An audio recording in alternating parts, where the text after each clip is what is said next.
This is the Unscripted Podcast. All right, if you've ever burned a turkey for Thanksgiving, go ahead and hit that like and subscribe button. Does that mean even the what do you call that? The grease, deep fried one. Deep frying, yeah. If however burned it. So I got a story. I'm sure you do. Go ahead. Let's hit your button there. Story time with Chris. There was a member of the church back home, and he was just an awesome guy, and he was. But we won't mention his name. Though, oh yeah, well he's dead. Okay. But he was the two things I remember about Will Carter. Okay, right, yeah. Is that you remember the super couponing days? Remember them days? My wife still coupons. So No. There used to be these group of people called the super couponers. Okay. And so like Kroger, they don't have a Kroger down here, but you know you've seen a Kroger before, right? Yeah. We drive sometimes to Laurel just to go to Kroger. All right. So the Kroger, they used to do like double and triple coupons. Well, Will would be one of those guys that would go and he would get like 45 tubes of toothpaste. Yeah. And he would end up some kind of way doing his coupons where they would pay him. Right. You know, my wife and Christy Toombs had did the same thing. Yeah, where they buy all this stuff. You got to go get 10 and then all this kind of stuff and then all this, rigmarole. 33 cents for a bag of groceries. Will was so good at it that he would get it to where they would pay him at the end. And I don't know how it's with extra care bucks or something. Yeah, whatever. Right? So Will was a super couponer. The second one was he called me over there one day and was like, he's like, my septic line they buried from the house to the tank was so shallow that it's just kind of washed over, and I nicked it with my mower. And so I knocked the top off of the line. Your septic line? Yeah, and it was a septic field. That stinks. Yeah. Well, wrong button, bud. No, that's the one. Oh. That was I thought you were doing No, because that was too poor. Oh, yeah. All right. But so he calls me. He's like, "Can you come over and fix my line?" I'm like, "Well, I mean, maybe. Just depends on what's involved in this thing." Well, I went over and I could fix his line. Well, it didn't take no time. It just was one of them ones that's just a real easy fix. He says, "Now, I'm going to deep fry this turkey, and I want you to get me to help me out since we got it done so quick. Maybe you can help me, whatever it was." So he was real particular, like real, You should be with your Thanksgiving turkey. Well, Will was one of those guys that like he had his 96 tubes of toothpaste on a shelf, like all organized. And then beside it was the 48 bottles of shampoo. And this dude's like 80 at this point. And you're thinking, and he's almost bald. So you're like, dude, you basically what you've done is created a yard sale for your kids out of toothpaste and shampoo and bath soap over here. Mm-hmm. So he got him a whole closet of it. So we're gonna deep fry this turkey. Now, Will was getting on in his age, like I said, and he had a stroke. So his right or left side didn't work real good. He kind of drug it a little bit, And so he wanted me to help him. I was like, sure. So we're going to spread out this tarp on it. He had a real big old fancy kind of deck, out back about twice. Yeah, don't want to get grease all over it. Yeah, it's about twice of the size of one you had on your house over there that you lived in. It was just a real big one, right? Yeah. Overlooked in the woods. And it was up real high. Everything's in the mountains. So we put this big old tarp down, right? And Will comes out with the turkey. Now, I had never done this before. You got to figure, I'd heard of it, but I'm 22 years old. This story's getting better. The only turkeys I've ever heard of. You enjoying this story, Ben? I am. The only turkeys I'd ever seen were ones that come out the oven, right? But this new fad. Or out the woods. Boom! We're frying turkey. So Will's like, all right, we're going to, the little clothes hanger thing you put it in on. Right. So he comes over there. Like I said, you got to keep in mind a disabled brother here and this blue tarp everywhere. Well, what happens when water... Was it still frozen? Yes. Oh, my goodness. So... Bob, let me just tell you, okay, it was... You've seen the videos of them like exploding in the fire department. How quick did you have to call 911? Bob, I thought I was going to have to jump on Will because when he dropped that turkey in, it starts boiling, and I'm like, whoa, that's weird, because I don't know what it's going to do. And all of a sudden, it just erupts over. What's happened is he's left the ice ball down in the bottom. Right. And so this grease is interacting with it. Yeah, so now it's coming, and it's boiling over, and whoosh. I mean, it's like an atom bomb, and Will is, he's handicapped, and he's trying to get out the way, and it's fire raging across the deck. And when it's all said and done, no more deck. The craziest thing was that he got lucky enough to where his boards on his deck had a wide enough space that most of that grease could fall down through it. Oh, yeah. But he permanently melted that blue tarp to his porch. So he had blue stripe. He had a, whatever size that tarp was, blue striped boards on there because he couldn't get out of the way in time for that poor turkey. That's good stuff. It's so right now if you've ever burned a turkey or if you've ever caught something on fire deep frying a turkey, then hit that. Give us a like. Also, if you're traveling right now and you're listening to our podcast, we'd appreciate a thumbs up. And hopefully you're having a good Thanksgiving. And so we're talking about thankfulness, and we were going to have a little turkey roast today, but Ben and Chris were too scared. They didn't have any ammo on me. That's what it was. So zero ammo means you can't shoot. So I figured, because me and Chris have zero ammo. Right. So I figured I wouldn't bring any ammo against y'all, but let's just say it would be a fun turkey shoot. See, what it was Ben and I talked about this before. So now y'all going to try to tag team. No. We talked about this before, and we knew that what we had was cataclysmic. It would hurt my feelings too bad. It would hurt your feelings. It would be kind of, so a friend of mine's moving right now, and Tyler Anderson's helping him this afternoon. And it's raining out there now. Well, and so Tim's got, there's a boy, he's in our hunting club, and he works for Tim. And so he's a dwarf, but Cody, he's hilarious. Great kid. He's in college right now. Ben, you need to chase after him. And so he's in college. Is that a joke? No, he's in college at USM. And but anyway, so him and Tyler Anderson are they were moving a bed together. Tyler's daddy's 6'5". Exactly. So Tyler's like 6'4". Right. And so Tyler's on the top side of the ramp and Cody's on the bottom side of the ramp. And Tyler's so tall he can't even fit in the trailer. His head's hitting the trailer. And Cody's on the bottom side. And Eric took a picture of it and sent it off to us. Wow. And so what you're saying is like your ammo is as tall as Tyler is, and my ammo is as short as Cody. No, really, I just didn't, Bob. I just don't want to hurt each other's feelings. Yeah, I want to make this a good place. Right. We wouldn't hurt anybody's feelings, would we, Ben? No. Yeah. See, poor Ben. What our listeners don't know is that poor Ben wouldn't hit the record button while we're over there picking on him a while ago. Earlier. Yeah. Yeah. Mm-hmm. All right. So I really am. We're all thankful for each other. I'm thankful for you guys and appreciate everything that you do, not only for the kingdom, but also for me personally. So, you want to start us off? You want to start with the scripture, or you want me to? Well, you came up with the topic, so I'm going to let you run. All right. So I think about, giving thanks is listed 44 times in the New King James Version of the Bible. And so there's all these times, give thanks to the Lord for he is good, his mercy endures forever. Psalm 118:29. But I wanted to kind of tie this into how we've been talking about compromise over the last few weeks. And so I want us to look at Romans chapter 1 right quick. Okay. And sometimes, gratitude really, it affects my attitude. And so hopefully there'll be some good sermons this weekend and well, you're preaching in Bowling Green, right? Yeah, preaching. So there'll at least be one up there. Well, maybe, and it's so Romans chapter 1 and verse 20. As we talking about how that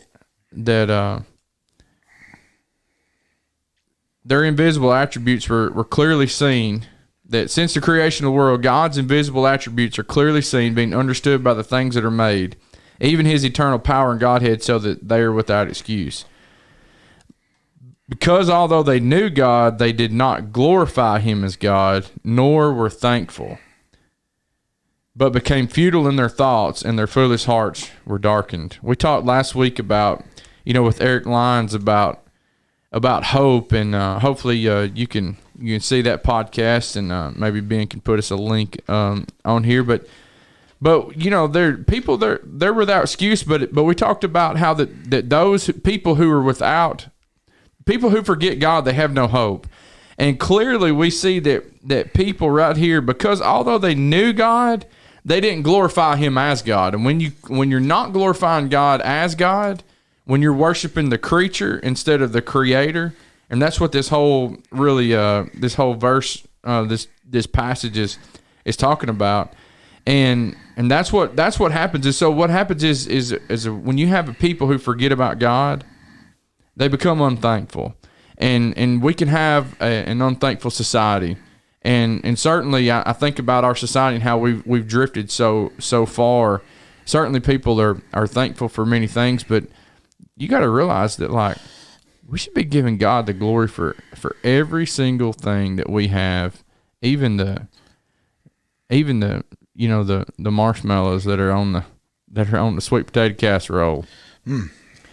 How is that even not dessert? I know. They put it on we had our meal Sunday, and I always think, like, this should be dessert. Should even be thankful for my aunt one year, Aunt Brenda.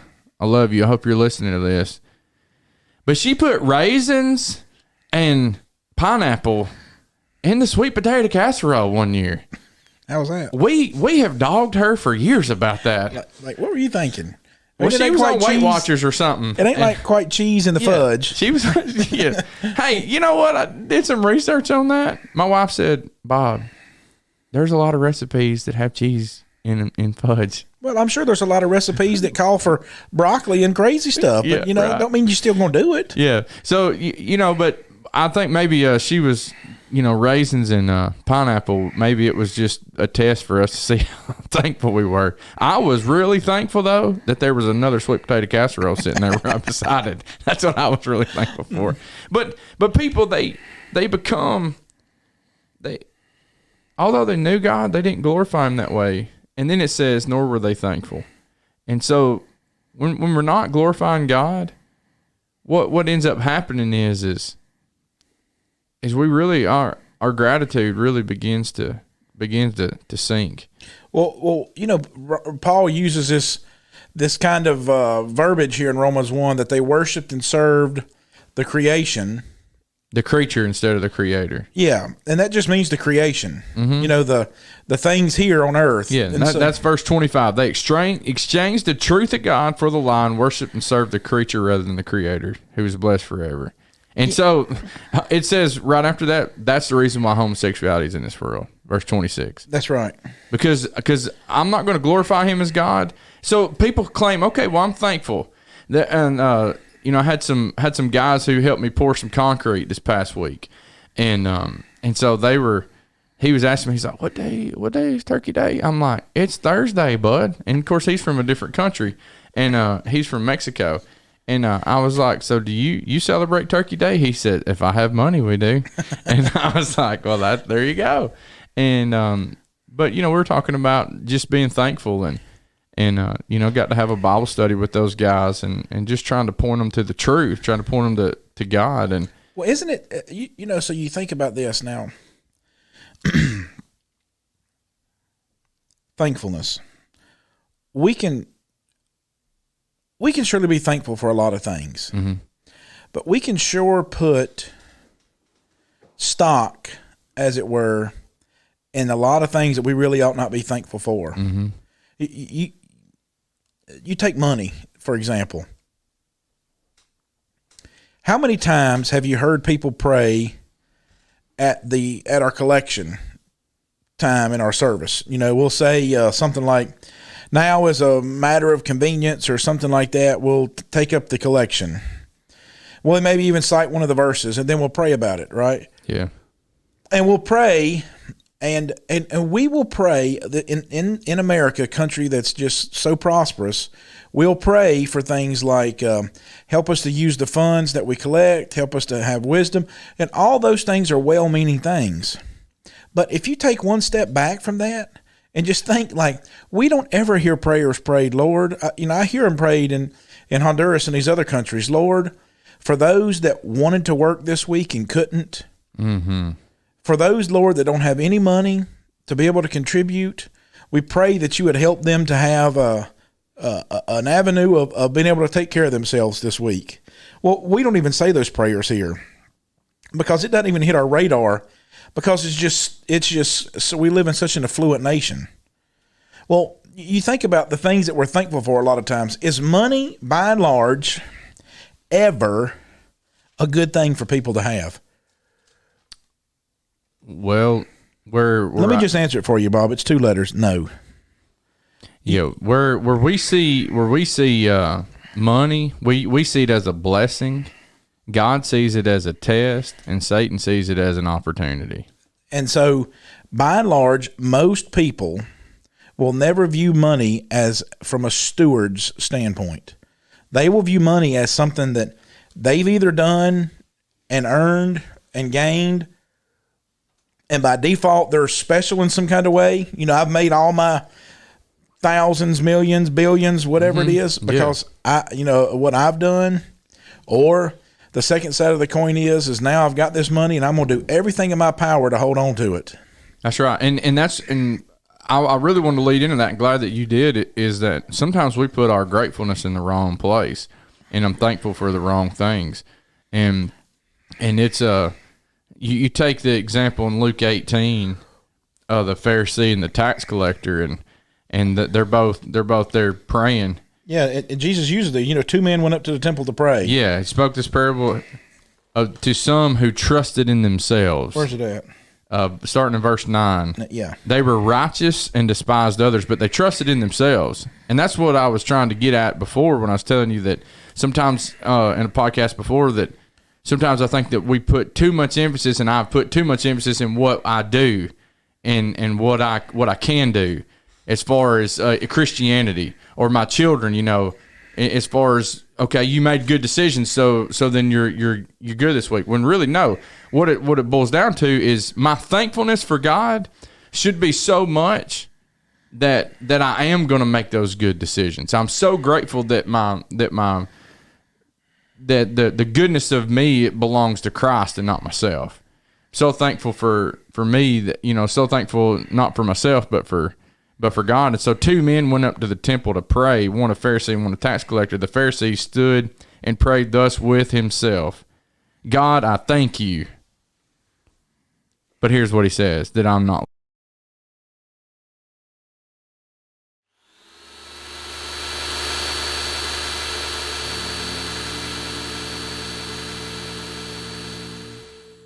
Are you tired of feeling like you're just going around and around in circles? We understand. You feel like the world's going through an identity crisis, and it's chipping away at you to try to press you into its mold. And deep down inside, that's not the person who you want to be. You're tired of feeling like you're just going to end up as a number on somebody's roster.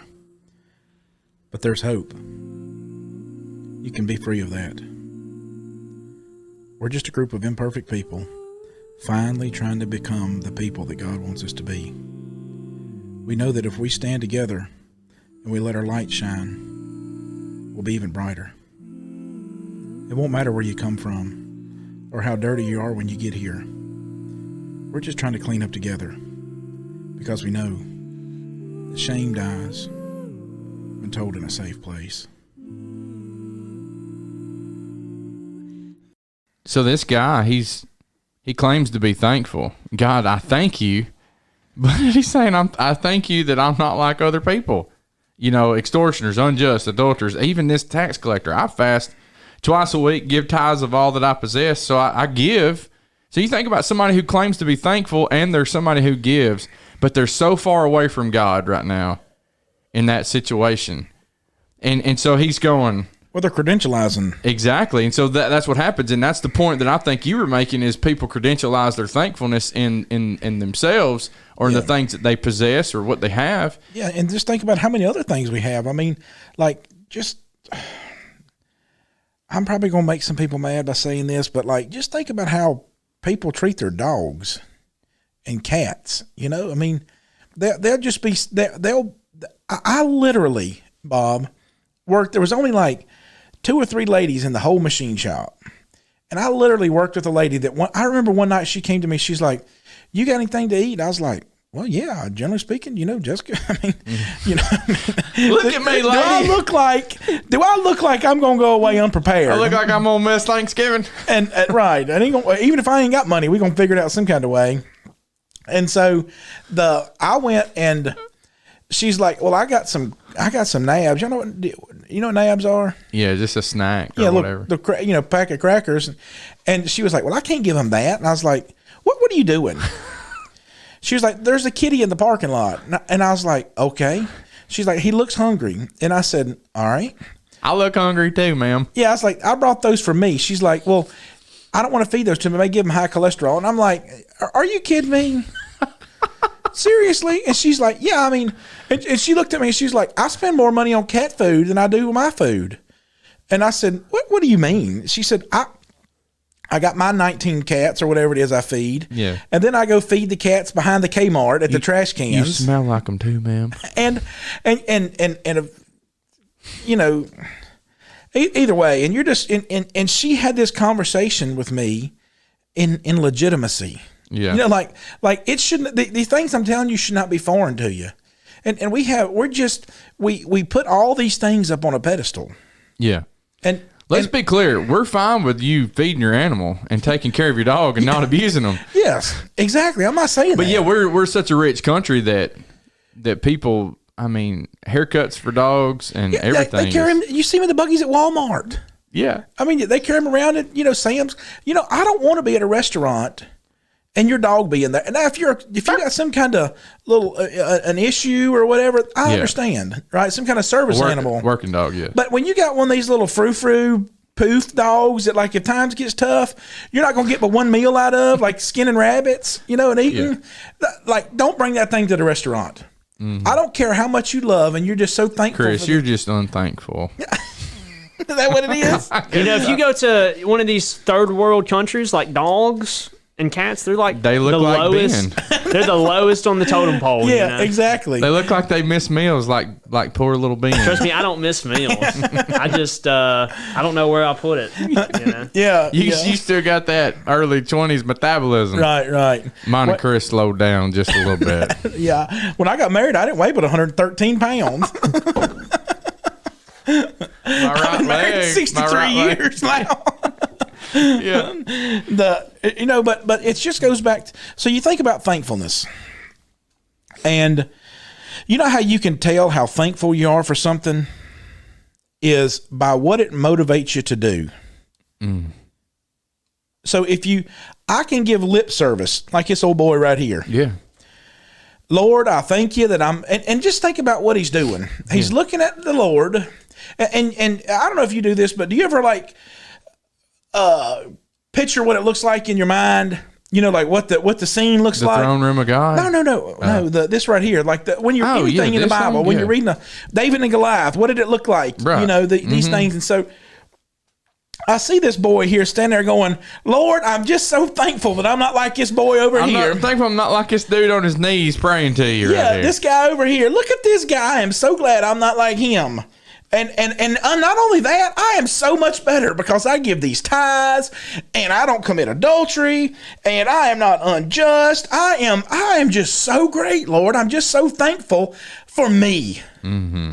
I'm just so thankful for me. And people today will claim that they don't have that, but really deep down, if we're not careful, we can all fall into this category. Hey, I'm going to tell you right now, if it's one thing that social media has exposed, it's the people that are real thankful for themselves. The eyes. Yeah. You know what I mean? It's me, myself, and I. Yeah, I mean, and some people are real fans of some people. Yeah, and this tax collector, he's standing afar off, would not so much as raise his eyes to heaven, but beat his breast, saying, God, be merciful to me, a sinner. And I tell you, this man went down to his house justified rather than the other. For everyone who exalts himself will be humbled, and he who humbles himself will be exalted. And when you live in the richest nation in the world, I've heard it said that if you have any amount of money in your wallet today, that you're richer than 80% of the world. If you've got change, there's a website you can go to. If you've got change in your ashtray, whatever you want to call it. Mine's in my little, I don't have an ashtray in your car anymore, but mine's in my little handle, you open your car at. It's probably got $10, $15 in that thing and change. And if you got any change in that thing, you're richer than 90% of the world. Yeah. 90% of the world. So I want to look at a scenario Sure. of thankfulness. And I mean thankfulness from let's just turn to 2 Samuel 24. Yeah. And going with like what you were saying a minute ago is like your thankfulness turns into what? You can test how thankful you are based on where you give your appreciation and what you do and what you turn that into. And that's the whole point that I was trying to make the other day when we were talking, is that when I'm placing my value in what I do, it's not it. But when I place my value in God and what He's done for me, then it should be turned into thanks in a life of service, a life of obedience, a life that says, God, I want to be holy because that's what you are. And I'm giving it to Him on His terms. Yeah. So you think about, there's this perfect scenario I think about here in 2 Samuel 24. Now, David is called a man after what? God's own heart. All right. Did David mess up? See, some people get that messed up. That after God's own heart is a man who's in pursuit of God's own heart. Yeah, and so not modeled after him. And the Lord would go on to say that David was faithful in all things, save the matter of Uriah the Hittite. Yeah. Well, you know what? David messed up a lot of times, but God looked at that thing with David and Bathsheba and Uriah and was like, dude, you made a mess of that thing, and you kept making a mess of it. Well, this is an interesting scenario that happens in 2 Samuel 24. David's kind of getting old. David is kind of, twilight years of his kingdom, kingship, whatever you want to call it, where they kind of run together. You got to die to quit being king. But so David is running at the end of his years. David has this idea, and God told David, never count the people. Don't count the people, David. You don't need to know how many people you got. When Gideon, we took 300 and beat them. When the walls of Jericho fell down, you did nothing. You just marched around it and they fell over. So don't worry about how many people you got. David, you're the greatest king that Israel ever have. David, you've conquered more than with war than any king will ever will. Now Solomon will go on to have more territory, but it'll be through diplomatic reasons. But David, you're the best king leader that Israel will ever have from beginning to end. Saul started out strong, fell off the wagon. David, the whole time, towed the line. Solomon started off strong, fell off the wagon. David, you're the one. Don't number the people. Just trust me. Well, guess what David does? Don't do this thing, and it's almost inevitably what people want to do. So David numbers the people. God gives David, and even when David... Chapter 24, verse 1, again, the anger of the Lord was aroused against Israel, and he moved against David. And he moved David against them to say, go number Israel and Judah. So the king said to Joab, the commander of the army who was with him, go out to all the tribes of Israel from Dan to Beersheba, top to bottom, and count the people, that I may know the people. Verse 3, now Joab said, now may the Lord your God add to the people 100 more times than there are, and may the eyes of my Lord king see it. But why does my Lord desire this thing? In other words, I wish we had 100 more people than what we know about. But why do you want to do this thing? Nevertheless, the king's word prevailed against Joab and against the captains. Therefore, Joab and the captains of the army went out from the presence of the king to count the people of Israel. So they're going to go count the people of Israel. God's anger is going to be aroused against them. God's going to give David three choices that he can take. You can do one of these three things. And David said, you can be pursued by your enemies. There's several of these three things. And he chooses this plague as the one, because God's like, David, you messed up. You didn't do right. You haven't done what you need to do. And so David says, Lord, I'm going to choose this one, the third one. I'm going to Yeah, let's read them real quick. All right. So verse 13. Yeah, 13. So God came to David and told him, and he said, here's your three choices. Shall 7 years of famine come upon you and your land, or shall you flee 3 months before your enemies while they pursue you? Or shall there be 3 days plague in your land? Now consider and see what answer I should take back to him who sent me. So, verse 14, David says, I am in great distress. Please let us fall into the hands of the Lord, for his mercies are great, but don't let me fall into the hand of man. So he's hedging his bets on God's greatness. Yeah. You know, instead of man's. He's like, well, I know God's goodness. Yeah. So I'm going to pick that one. Verse 16, when the angel stretched out his hand over Jerusalem to destroy it, the Lord relented from the destruction and said to the angel who was destroying the people, it is enough. Now restrain your hand. And the angel of the Lord was by the threshing floor of Araunah the Jebusite. Then David spoke to the Lord when he saw the angel who was striking the people, and he said, surely I have sinned. I'm the one that did wrong, Lord, and I have done wickedly, but these sheep, Israel, what have they done? Let your hand, I pray, be against me and against my father's house. So in other words, take it out on me. I'm the one that did wrong. Yeah. Now David chose this, but once he sees it, he realizes what he's really asked for. And so Gad comes to him, and Gad came that day to David and said to him, go up, erect an altar on the Lord, up to the Lord on the threshing floor of Araunah the Jebusite. So David, according to the word of the Lord, Gad went up as the Lord commanded him. And when Araunah looked and saw the king and the servants coming toward him, Araunah went and bowed before the king with his face to the ground and says, why has my lord king come to his servants? And David said, to buy this threshing floor, to build an altar to the Lord, that the plague may be withdrawn from the people.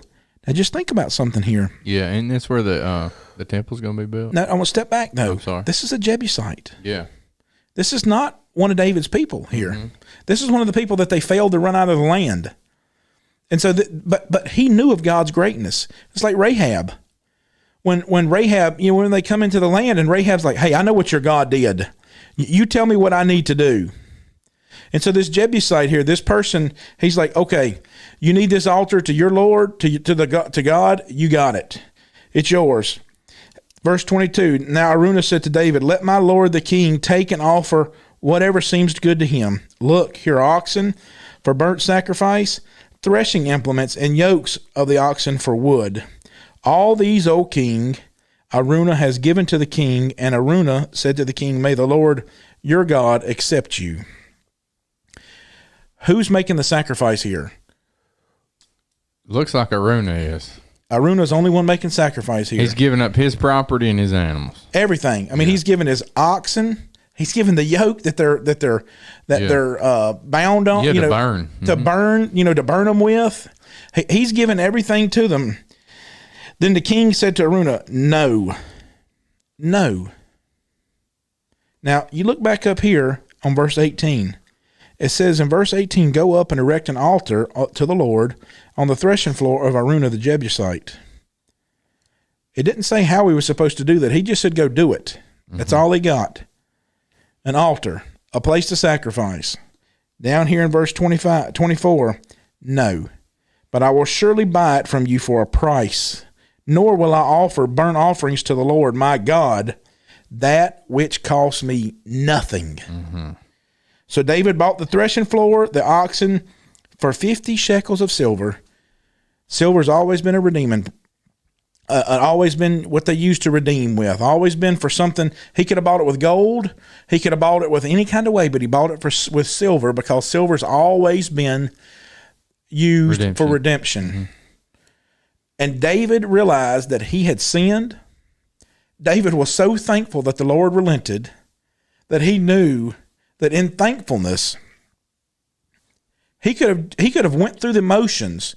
He could have either way. This oxen, this yoke, all this business, that's getting ready to transpire. When you're the king, and David certainly had the power, and he's got an army big enough that he could have wiped this dude off the face of the earth, and just took whatever he had and gave it to him.